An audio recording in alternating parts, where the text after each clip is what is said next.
Hello guys, welcome back to my channel. അപ്പോൾ ഈ video ഞാൻ ആഫ്റ്റർ വെക്കേഷൻ കഴിഞ്ഞ് വന്നപ്പോൾ മാലയിൽ വന്നപ്പോൾ എടുത്ത വീഡിയോസാണ് കേട്ടോ. അപ്പോൾ ഇടാൻ കുറച്ച് വൈകിപ്പോയി. ഞാൻ ഓൾറെഡി മുൻകൂർ ചാമ്പി നിങ്ങളുടെ കയ്യിൽ നിന്ന് എടുത്തിട്ടുണ്ടായിരുന്നു. എനിവേ, അപ്പോൾ മാലയിൽ ഞാൻ വന്നതിന് ശേഷം ഒരുപാട് എൻക്വയറീസ്, ഒത്തിരി കാര്യങ്ങൾ എൻ്റെ അടുത്ത് ചോദിച്ചിട്ടുണ്ട്. ഒരുപാട് പേർക്ക് ഞാൻ റിപ്ലൈ കൊടുത്തിട്ടുണ്ട്. ഏതായാലും കുറച്ച് പേരൊക്കെ എൻ്റെ അടുത്ത് ചോദിച്ചായിരുന്നു, മാല സിറ്റി എങ്ങനെയുണ്ട്, സിറ്റിയിൽ കൺജസ്റ്റഡ് ആണോ, എങ്ങനെയാണ് സംഭവം എന്നൊക്കെ. അപ്പോൾ ഇതാ ഈ കണ്ടുകൊണ്ടിരിക്കുന്നതൊക്കെയാണ് മാല സിറ്റി എന്ന് പറയുന്നത്. ഞാൻ കുറച്ച് ബാക്ക്ഗ്രൗണ്ടൊക്കെ തള്ളാം, നിങ്ങൾ വീഡിയോസൊക്കെ കണ്ടങ്ങ് പോയിക്കോളാം. ഓക്കെ, അപ്പോൾ മാലയിൽ വന്നതിന് ശേഷം നമ്മൾ ഏറ്റവും കൂടുതൽ കാണേണ്ടതാണിത്, ഈ ഒരു മഞ്ഞ ലൈൻ. ഓക്കെ, നമ്മുടെ നാട്ടിലുള്ള സംഭവമൊക്കെ തന്നെ. പക്ഷേ നമ്മുടെ നാട്ടിലെയും ഇവിടത്തെയും ഒരു വ്യത്യാസം എന്താണെന്ന് പറഞ്ഞു കഴിഞ്ഞാൽ, ഈ മഞ്ഞ ലൈനിൽ കൂടെ തന്നെ പോയില്ലെങ്കിൽ നമ്മളെ അടുത്ത ഭിത്തിയിൽ കാണും. മനസ്സിലായോ? ഇത് അപ്പം ഇതിൽ കൂടെ പോണ വണ്ടികളെല്ലാം വന്ദേ ഭാരതിൻ്റെ സ്പീഡാണെന്ന് അർത്ഥം.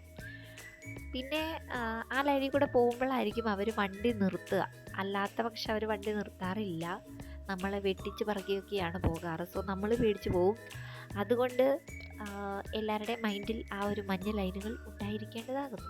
ഓക്കെ, അപ്പോൾ ഇന്നത്തെ അവധി ദിവസമായതുകൊണ്ട് നമ്മൾ എന്തോ ചെയ്തു, രാവിലെ തെണ്ടാനിറങ്ങിയപ്പോഴാണ് ഓർത്തത് കയ്യിൽ കാശില്ലാന്ന്. നേരെ ബാങ്ക് ഓഫ് മാൽദീവ്സിലെ ATM പോയി നമ്മൾ അവിടെ ക്യാഷ് എടുത്തു. അപ്പോഴാണ് ദേ ഇപ്പുറത്തെ സൈഡിൽ ഇന്ദിരാഗാന്ധി മെമ്മോറിയൽ ഹോസ്പിറ്റൽ. ഷോക്കായി പോയി. ഞാൻ ആദ്യമായിട്ടാണ് ഹോസ്പിറ്റൽ കാണുന്നത്. ഇങ്ങനെ പറഞ്ഞു കേട്ടിട്ടുണ്ടെങ്കിലും ഫോട്ടോസ് കണ്ടിട്ടുണ്ടെങ്കിലും നേരിട്ട് ആദ്യമായിട്ടാണ് ഇങ്ങനെ. അപ്പോഴേ നമുക്ക് ഉള്ളിലോട്ട് കയറി ഒന്ന് ഫോട്ടോ എടുക്കാനുള്ള സമയമില്ലായിരുന്നു ഗൈസ്. അതുകൊണ്ട് നമ്മൾ പുറമേയുള്ള മോടികളെല്ലാം കണ്ടിട്ട് നേരെ പിടിവിട്ട് പോവാണ്. പോണേ എങ്ങോട്ടാന്നല്ലേ പറയാം, വെയിറ്റ് ചെയ്യൂ. അപ്പം പോകുന്ന വഴിയിലൂടെ ഒരുപാട് ബാക്കി അറിയത്തില്ല പറയാൻ. എനിവേ, വർണ്ണ വിപുലീകരണം പോലെ ഇരിക്കുന്ന എന്നിട്ടാണ് കുറേ സ്കൂളുകളൊക്കെ കണ്ടു. കുറേ പേരുകളിലാണ് കേട്ടോ, ഡിഫറെൻറ്റ് നെയിംസിലാണ് കാണുന്നത്. നീ കാണുന്നതൊക്കെ വായിക്കാൻ പോലും എനിക്കറിയില്ല ഗൈസ്, ഉള്ളത് പറയാലോ. അങ്ങനെ നമ്മൾ വേണ്ടി ഇവിടെയുള്ള ഇസുഡിനോ എന്തോ ഒരു ബോട്ടിയട്ടിയിലെത്തി. ഇതാണ് നമ്മുടെ മാർക്കറ്റ് റോഡ് സൈഡായിരിക്കും, ആ ഒരു ഏരിയ ആണ് കേട്ടോ. അത്ഭുതമെന്ന് പറയട്ടെ ഗൈസ്, അതിനുള്ളിലോട്ട് നമ്മളെ കയറാൻ അവർ അനുവദിച്ചില്ല. വിഷമായിപ്പോയി ഗൈസ്. അപ്പോൾ നമ്മൾ നേരെ അവിടെ നിന്ന് ഇറങ്ങി. നമ്മളെന്തോ കഷ്ടകാലത്തിൻ്റെ എന്തിറങ്ങിയെന്ന് തോന്നണേ, അറിയില്ല എന്തുകൊണ്ടാണ് അവരതിനുള്ളിൽ കയറ്റാത്തതെന്ന് എനിക്കറിയില്ല. എനിവേ, അപ്പോൾ ഇപ്പം നിങ്ങൾ ഈ കണ്ടുകൊണ്ട് വന്നതൊക്കെയാണ് മാല സിറ്റി എന്ന് പറയും. അപ്പോൾ നമ്മുടെ നാട്ടിൽ പൈസ കൊടുത്ത് പാർക്കിംഗ് ചെയ്യുന്നൊരു ഏർപ്പാടുണ്ടല്ലോ, അതുപോലെയാണ് ഈ കാണുന്നത് കേട്ടോ. ഇത് നമ്മുടെ മിനിസ്ട്രിയിലോ ഇമിഗ്രേഷനിലോ അല്ലെങ്കിൽ ഏതെങ്കിലും ഹോസ്പിറ്റലിൽ വർക്ക് ചെയ്യുന്നവരുടെ ഒക്കെ വണ്ടികളായിരിക്കും ഈ ഇരിക്കുന്നത്. അതുപോലെ ഈ റോഡിൻ്റെ സൈഡിൽ കൂടെ. മനസ്സിലായല്ലോ? അപ്പോൾ ഇവിടെ ഒരുപാട് ബോട്ടുകളുണ്ട്. ബോട്ടുകൾ എന്ന് പറഞ്ഞാൽ ഇഷ്ടം പോലെ ബോട്ടുകളുണ്ട്. നല്ല നീല നിറത്തിലുള്ള വെള്ളം. വാ, സൂപ്പർ. അപ്പോൾ ഈ കാണുന്ന ബിൽഡിങ്ങിലാണ് നമ്മുടെ പ്രസിഡൻറ്റ് സ്റ്റേ ചെയ്യുന്നതെന്നാണ് ഒരു അങ്കിൾ പറഞ്ഞു തന്നത്. എനിക്ക് അറിയില്ല, എന്നെ ആരും പൊങ്കാല ഇടരുത്, അറിയാവുന്ന ആൾക്കാർ കേട്ടോ. ഓക്കെ, അറിയത്തില്ലാത്ത ആൾക്കാർ വിശ്വസിച്ചോളൂ, കുഴപ്പമില്ല. അപ്പോൾ ഇത് എന്തിൻ്റെയോ ബിൽഡിങ്ങൊക്കെ ആയിരുന്നു ഗൈസ്. അന്ന് ഓർമ്മയുണ്ടായിരുന്നു, പക്ഷെ ഇപ്പോൾ മറന്നുപോയി. കുറേ നാളായാലും വീഡിയോ എടുത്തിട്ട്. അപ്പം നമ്മളിപ്പോൾ പോകുന്ന കാര്യം നമ്മൾ എങ്ങോട്ടാന്ന് പറഞ്ഞില്ലല്ലേ. അപ്പോൾ നമ്മളിപ്പോൾ പോകുന്നത് ഭയങ്കര സെറ്റപ്പുള്ളൊരു സ്ഥലത്തേക്കാണ്. എങ്ങോട്ടാന്നല്ലേ? എയർപോർട്ടിലോട്ട്. അയ്യടാ, അപ്പോൾ നിങ്ങൾ ഓർക്ക് ഇതെന്ത് മണ്ടത്തരേ പറയുന്നത്? എയർപോർട്ടിൽ നിന്ന് വന്നിട്ട് എയർപോർട്ടിലോട്ട് തന്നെ പോകുന്നത് ഇത്ര വലിയ സംഭവമാണോന്നല്ലേ? ആണ് ഗൈസ്. നമ്മളിന്ന് പോകുന്നത് വെള്ളത്തിൽ കൂടിയാണ്. നമ്മൾ നേരത്തെ വന്നത് ആകാശത്തോടെയാണ്. വ്യത്യാസമില്ലേ? അപ്പോൾ നമ്മൾ കാണുന്ന ബോട്ടിൽ കൂടെയൊക്കെ ഈ കിടക്കുന്നതായിരിക്കും സന്തോഷത്തോടെ പോകുന്നു. ഓരോരുത്തരോട് ചോദിച്ചാണ് കേട്ടോ പോകുന്നത്. അങ്ങനെ ചോദിച്ച് പോന്നു കഴിഞ്ഞപ്പം ഇതാ കിടക്കുന്നതല്ല, അതിൻ്റെ അപ്പുറത്ത് കിടക്കുന്നതാ എന്നൊക്കെ പറയും കുറേ പേര്. അങ്ങനെ നമ്മൾ നീണ്ട് ലാസ്റ്റ് എത്തിക്കഴിഞ്ഞപ്പോൾ അവർ പറയുന്നു, ഇവിടെ ഒരു ടിക്കറ്റ് എടുക്കണം, ടിക്കറ്റ് എടുത്താലേ നമുക്ക് പോകാൻ പറ്റുമെന്ന്. സോ ബസ് സ്റ്റാൻഡ് കണക്കെയുള്ള ബോട്ട് സ്റ്റാൻഡിൽ നമ്മൾ കയറി ടിക്കറ്റ് എടുത്ത് ഫെറി കയറി യാത്ര തുടങ്ങി ഗൈസ്. അതാണ് നിങ്ങളിപ്പോൾ ഈ കണ്ടുകൊണ്ടിരിക്കുന്നത്. അപ്പോൾ ഈ പോകുന്ന യാത്രകളിൽ ഈ വീഡിയോയിൽ ഭയങ്കര എഫക്റ്റീവായിട്ടൊന്നുമില്ല, പക്ഷെ നേരിട്ട് കാണാൻ അടിപൊളിയായിരുന്നു കേട്ടോ.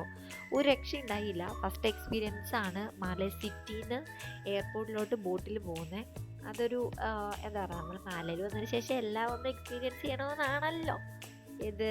അത് അപ്പോൾ ഈ ബോട്ടിൽ കയറിയപ്പോൾ ഒരുപാട് കൺട്രീസിലെ ആൾക്കാരുണ്ട് ഗൈസ്. എൻ്റെ പൊന്നെ, എനിക്ക് അവരുടെ അടുത്ത് സംസാരിക്കാനും അറിയുന്നില്ല, അവരുടെ ഭാഷ എനിക്കിട്ട് മനസ്സിലാവില്ല. പിന്നെ എല്ലാവരെയും പല്ലിടിച്ച് കാണിച്ച് നമ്മൾ പോന്ന് ഗൈസ്. അങ്ങനെ പിന്നെ ആ പോരിക്കയിൽ കുറേ ഏതോ നാട്ടുകാരൊന്നുമല്ല, 2 ചെറുക്കന്മാരും 2 പെണ്ണുങ്ങളും സുണ്ടാപ്പിനെ കാണിച്ച് കുറേ ഗോക്കറി കാണിക്കുന്നു, അവൻ്റെ ബാഗിൽ കിടന്ന കീച്ചേനെ എടുത്ത് ചിരിച്ച് കാണിക്കുന്നു. അങ്ങനെയൊക്കെ കുറേ പരിപാടികളൊക്കെ ഉണ്ടായിരുന്നു. പക്ഷെ അതൊന്നും വീഡിയോ എടുക്കാൻ പറ്റില്ല. ഇനി അവരെന്നെ തല്ലിയാലോ എന്ന് ഓർത്ത് ഞാൻ വീഡിയോ എടുത്തില്ല ഗൈസ്. സെൽഫ് പ്രൊട്ടക്ഷൻ എങ്ങനെയുണ്ട്?